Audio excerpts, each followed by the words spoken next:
Hi, everyone. Welcome to the Sisterhood of Women in the Paranormal. My name is Tammy Rosenfeld, and my guest is Marc Avilla. I hope I said that right. Perfect. Tonight on my show. But before we get to Marc, I would like to thank some of our sponsors. We have Rolling Hills Asylum, Fort William Henry, and the Coach Tearing Center. And you can find those on DTM Wicked Radio. Hi, Marc. Hi, Tammy. How are you tonight?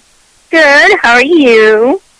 I'm hanging in there. It's a little gloomy here right now. I saw you put a post up a little while ago about how gorgeous it was, but it's foggy and about 50 here in Gloucester. Really? Yeah. It's like 80 and sunny. I'll trade you. You're more than welcome.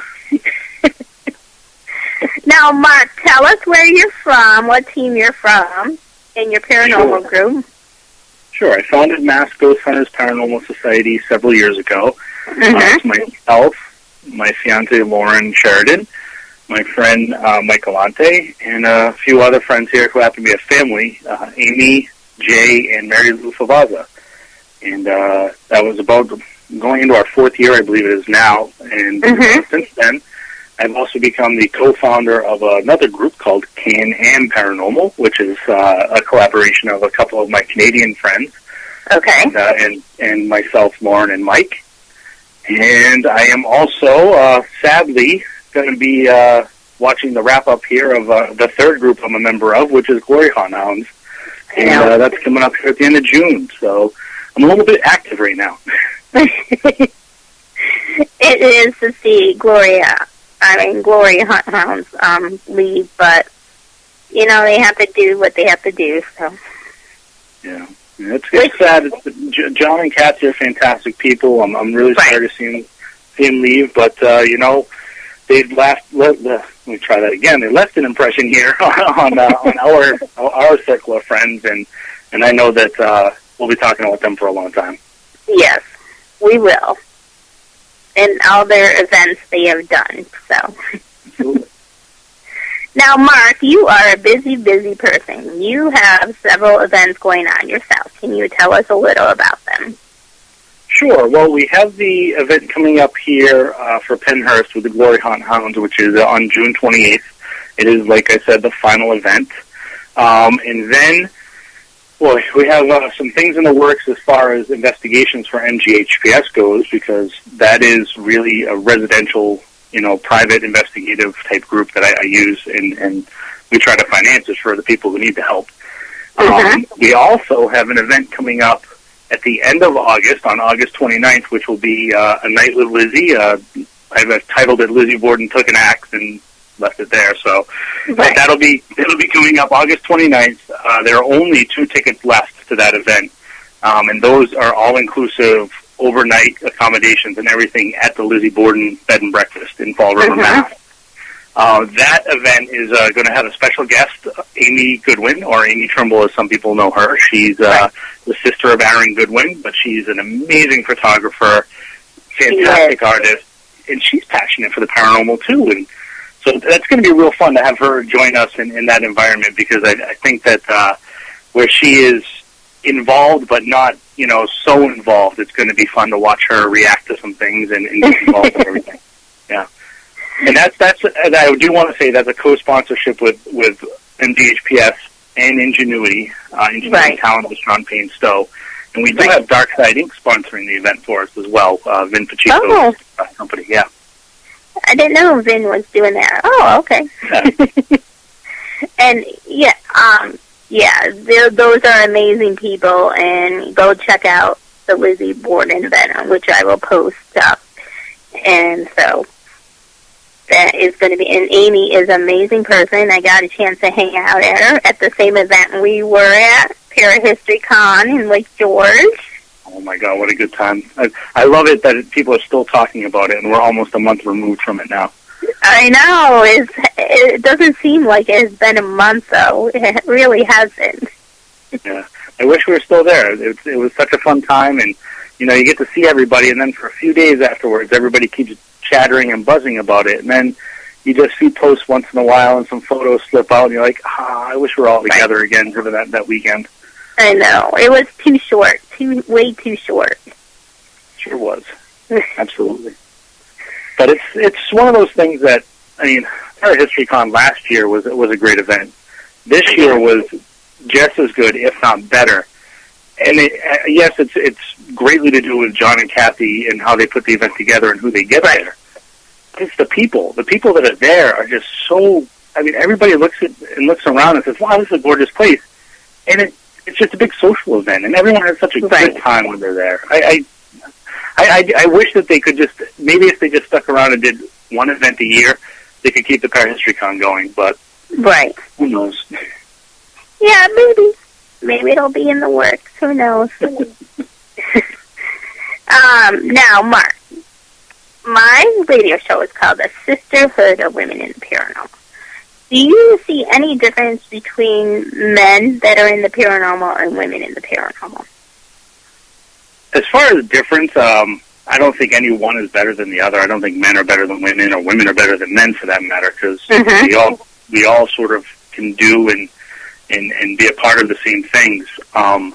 If anything, women get a little bit overshadowed, or a lot overshadowed in the paranormal, because it seems to be a very male-dominated scene, especially on TV. I happen to, when I watch the programs, I mean, if everybody has or does watch there that focus on, the women of the paranormal, or not enough groups maybe out there of women to push themselves and get themselves out there so that people notice them. Right, and I agree, and that's why I started the Sisterhood of Women in the Paranormal, because I found it to be a male-dominated area, and so I wanted to recognize women, but then my guy friends were like, well, how come you can't have us on this show? So I decided to do 2 months to focus on the men in the paranormal, because we have to recognize our pair of brothers, too. Well, we get jealous. We see everybody having fun on the show, and we're like, hey, we want to do that, too. But, I take Lauren on like some of the craziest places when we go on investigations, and I drag her around with me most of the time because, yes, she's my fiance. But I love listening to her interact and talk with spirit, because she is sensitive. Right. She does have a connection more than I do, because if I do have an ability, I'm not aware that I have an ability, and I'm not open to communicate that way. Mm-hmm. And I like when she comes into these situations and can either validate things I'm feeling, or maybe I feel a presence around me and I'm not quite certain, and I don't say anything and she validates it, or she begins engaging in something and we get some EVPs back from that, or capture some other credible evidence along with it. It's something that as my partner in life, I love having her around, but as a partner in the paranormal, I could never trade that away. It's an amazing experience to be with her. That's great. Yeah. That is awesome. And Lorna and I have talked about that, because I also have abilities, and sometimes it's hard. Yes, I can't even imagine. Like I said, I know a few people who are sensitive or psychic, or that's something that I don't want to say I envy, because I know a lot of people who can sense and feel and communicate that way with spirit, who are like, it's crazy, I can't shut it off, I don't sleep at night. And I'm like, ooh, I'm kind of glad I don't have that, but at the same time, I become jealous, because I'm like, oh, I want to know. How do they know what they're saying? How do they see them? So. It was hard as a child. I used to sleep with the covers over my head a lot. I can imagine. I absolutely can imagine. So now, you've been investigating for a while. So what would you say to someone that was trying to get into the field? What advice could you give them? I guess the biggest piece of advice, and I love talking about this subject because it is something I'm kind of passionate about, is, people coming in and not following everything that they see on the TV shows. Yeah, it's all cool, but it's there for entertainment. That's why everybody turns it on every week, because they want to see what crazy things are going to happen this week. Right. If it was what we all do every night and sit in a room for 8 hours and nothing happens, and you go, "Oh, we got some audio," and you walk out the door, nobody would watch it. They'd be like, "Wow, that was a great 42 minutes of people sitting in a room and nothing happening." Right.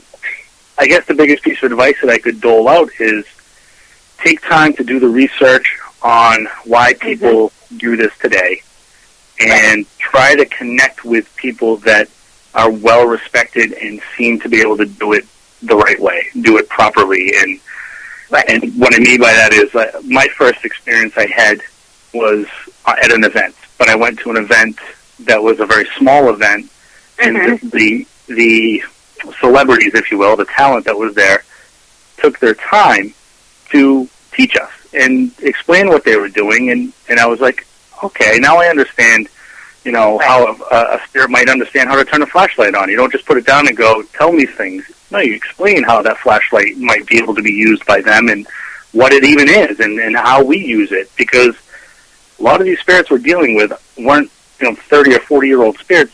They're hundreds of years old in some spaces. They don't know what the hell a flashlight is. Right, and I usually tell them it's a torch. Yep. I usually use terms from history, like, can you make this torch turn off? Right, exactly.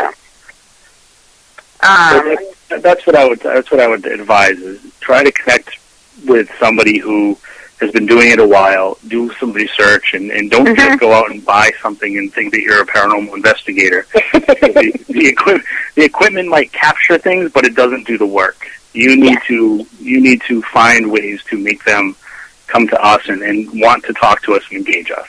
Right, I agree. It's not like TV. It is not. You're exactly right. You may sit in a room for 8 hours and get nothing. Yep. And then you go over the evidence, and it's like 8 hours of your DVR and 8 hours of your audio. And yeah, we did just the other day. We went out and we did it during the daytime. It was an afternoon, 3-hour little. I don't even want to call it an investigation, but it was. We went into a building for 3 hours because this is what we had arranged with them. And it seemed as we were there was a little bit of activity, some noises, some footsteps, things like that. Nothing dramatic. But there was a moment where we were standing around, and Lauren was in a different room and said, "Did you just say something? Did you just whisper?" And we were like, "No, we didn't whisper." And none of us heard it audibly. Only Lauren happened to in the other room. And we came home, and I reviewed the evidence from my camera, from the POV glasses that I have, and I was watching that. We were sitting around, the three of us, and we heard, after she said the "Did you hear that?" I rewound, and we listened, and we heard in the audio, you can hear the whisper. None of us caught it with our ears, but we got it in the audio, so it was pretty cool. Yeah. But that's exactly what we're talking about. It didn't seem like when we were there that we were getting a ton of activity, but we listened to that audio, we caught that EVP, and we have quite a bit more in that audio as well that we haven't even sat down and tried to figure out what it says yet. Huh. Now, if you could investigate one place, what would be your dream place to investigate? Oh, man. There's a lot of them. I have a bucket list on my wall over here, actually. But I would say I keep saying the same thing over and over again just because of the level of the activity that was witnessed and seems to be continuous there. I would say Goldfield Hotel in Nevada is one of the places I really want to get into. It's one of those areas that seems confined. You have layers and levels of places you can go for activity. Right. It just intrigues me. It's not just because on Ghost Adventures documentary a brick was thrown and a board flew, and it's other groups that have gone there, and I know that they can't go there anymore, but I would love to have that opportunity to walk through those doors and spend a night investigating there. Right. That would be incredible. Yeah, I never made it out to the West Coast. That would be interesting to investigate. That whole, Virginia City, that whole area in Nevada, the old mining towns, there's a lot of there's a lot of, just because of the mineral ore that's out there too, it's got to hold a lot of old energy, and you had the Wild West. You had people pulling out guns in the street and shooting each other, and because of a card game. It's there's a lot of craziness out there. Right. And even the Stanley Hotel would be interesting to investigate, That's another spot I'd love to get to. It is another one that sits on my bucket list. The Stanley, obviously, everybody has seen The Shining. If you haven't seen The Shining, then you should shut the radio off right now. But everybody has seen The Shining. That's a place that I think everybody wants to get to. It's another one of those, must do locations. Right. Yeah. Now, what is your favorite piece of equipment that you cannot go without? Other than my own physical body, my favorite piece of equipment has got to be my digital recorder. Okay. I have a knack for sitting down and playing audio and being able to pick EVPs out of even natural conversations. It's something that I love to do, and even if I hear a little bit of difference, it took a little while to figure out when you were hearing an anomaly within a conversation, rather than just a normal conversation. And it's hard to describe, but there's a lot of EVP captured when we're just standing around talking. And I don't know if it's because we're not engaging the spirits, or if they want to join the conversation, or whatever is going on. Right. But a lot of people don't realize that as you're listening, there's I almost call it like a filling in of the audio, where maybe you don't hear the words initially, but it sounds like all of a sudden maybe there's like 2 or 3 people having the same conversation you are, and then it's back into just the 2 people talking. And you got to go back and listen, and then you can pick. I love that. I love just trying to dissect everything and, debunk this, and that was so-and-so coughing 3 doors down, or whatever it is. Other than being able to walk and feel and feel like the energy and the electricity and the goosebumps, and be in the dark and have that sixth sense of somebody walking up behind you, and you want to turn around, but there's nobody there. But your body says somebody's there. That's such a great... Our bodies as a tool is something a lot of people overlook because they're too focused on the video or the audio, or, somebody got thrown across the room. Just sit in a room and feel and wait for that change, because it happens. You feel everything get thick and heavy, and it happens. Right. I agree. The audio is the best thing you could possibly get. One time we were doing an investigation at the Palmyra Historical Museum, and we got a voice saying, "Get out." Why? And why? Why do they always say "get out"? It's always. I don't know. It is. Never get me coffee. But we also had we've had ghosts swear at us before too. So. My team members, Mike and Dom from Can-Am, recently, or during the winter, they were here in Gloucester, and they were down at Stage Fort Park. No, they were around the corner at this old cemetery at night, and they had a spirit box going. And they were asking questions and getting some direct responses. Dom started speaking French because they thought they heard French come through. So there was some interaction happening with French, and then it stopped. So Mike asked, is there something about him speaking French that you don't like? And it said, "F you." So you get some gnarly ones once in a while. You do. Now, what is the most embarrassing thing that happened to you on the investigation before? Common area. And I was talking to, I was there with Joe Chin at the time and his sister Christine. And Joe, Christine, and I were having a conversation, and I was standing outside of what they call the nanny's room. And just, sort of like explaining, I guess talking openly to the spirits, if you will, saying, we're here because we hear lots of stories, but we don't know if you're the children that were here before and you're here, and maybe you're the child that died here, or the mother of the child that passed away here, or the nanny, and I'm going through, and there were it was a brothel at one time, so I was talking about the ladies of the night, and as I finished talking about the ladies of the night, something grabbed my crotch. Wow. And it's not as pleasurable as you might think. It was a little disturbing. I was shocked. Couldn't talk for a second. I'm looking around going, I don't know what just happened. So luckily it wasn't like it burned or anything, like when you get scratched or anything like that. It was right. But it was disturbing. I stood there for a moment. I looked at Joe and Christine, and they're looking at me, and I'm like, something just touched my crotch. I don't know what it is.